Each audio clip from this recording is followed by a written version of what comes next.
Now, on April 12th of this year, we were given an announcement that this year's Megatins were going to be arriving around in September. Now, usually they release this information around April and May to hype up the community for essentially reprints. And if you're not familiar with the Megatins, allow me to explain. The Megatins are a way that Konami is able to reprint the last 4 sets of the previous year to give the community a chance to get some of those cards that, you probably have to pay $50+ on the secondary market. And this year's was a little special because we got an announcement of 3 new game-changing cards that were going to influence the game in a way that it would cut some of the bullshit that you might experience. Everyone likes Lightsworn, right? So they announced that there was going to be a card to help mitigate grave dumping. Another card was going to punish your opponent if they summoned too many monsters. And the third, well, they already summoned a bunch of monsters. Now you have a counter for it instead of Pendulum Magician just saying you can't play Yugioh.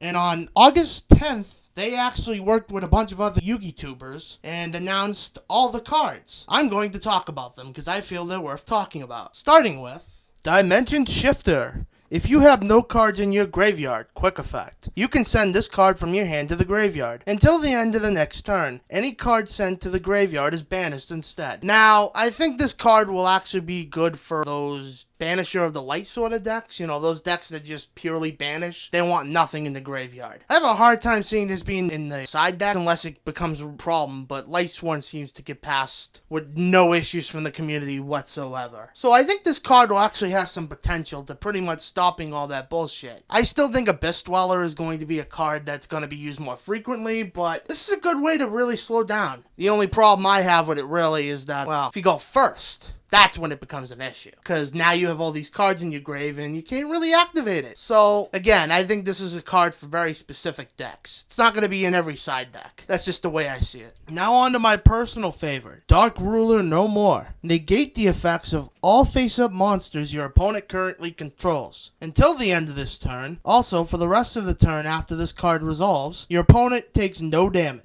Neither player can activate monster effects in response to this card's activation. Now, this is a very good card against essentially what I just said earlier, Pendulum Magician. Your opponent sets up first, you have no way to get around the negates. Well, now you got Dark Ruler No More for that. My only issue, I think, is going to be a problem is I feel like some people are going to side deck Judgment just to snipe this card away. Because if you notice, it's really only monster effects that can't be activated in response. You still got Spell and Trap cards, baby. So, I think it'll be a really good card otherwise, and I think you'll see it in a lot of decks, especially combo decks. I plan on running them. And essentially, this card is going to be top-notch. I don't think it'll get banned at all. I think this is probably one of the more fair cards, assuming how Yu-Gi-Oh! Is kind of like a set-up or lose kind of game, or, that's the stipulation that people don't tend to like about it. Well, now you don't have a reason to bitch. Dark Rulers No More. Now I saved the most interesting for last. Nibiru, the Primal Being. Interestingly enough, this one's actually based off of a, let's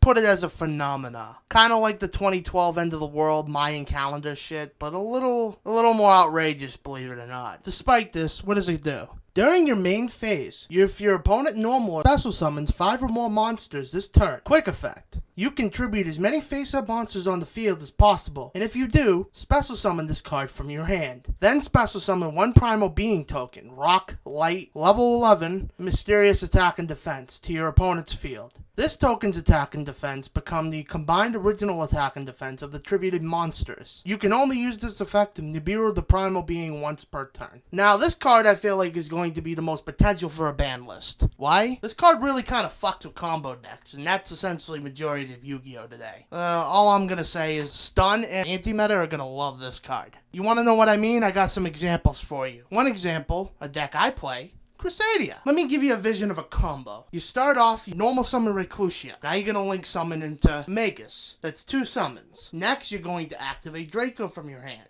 That's 3. You're going to chain both of the effects. One of them adds a card, and the other one gets a card from your graveyard back. You're going to add Reclusia to your hand, and you're going to add whatever card you want. Next, you're going to go into Regulux. Uh-oh.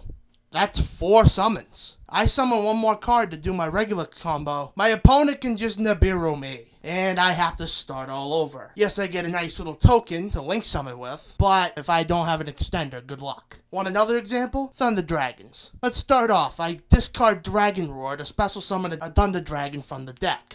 Next, I normal summon Battery Man Solar. That's 2 summons. Battery Man Solar is going to give me a grave dump. I do so. Next, I go for some summon summoner. That's 3 summons. Activate some summon summoner's effect to discard. Ultimately, you're going to special summon probably a Thunder Dragon. Now that's 4 summons, and I haven't even gotten Colossus out yet. I go for Colossus, my opponent can just Nibiru that, and now my unquote win condition is fucked. This card has the most potential to essentially fuck your day if you're a combo player. This card punishes you for making the plays you typically would. And let me tell you something, 1 Colossus and 1 Equimax is not all that strong. So my opponent can just Nibiru it and say fuck me. This card's going to have the most potential for being hit on the list because it's essentially the most oppressive. It gives you a crazy fucking card effect and it potentially forces the game to end, giving you a 3000 blue eyes.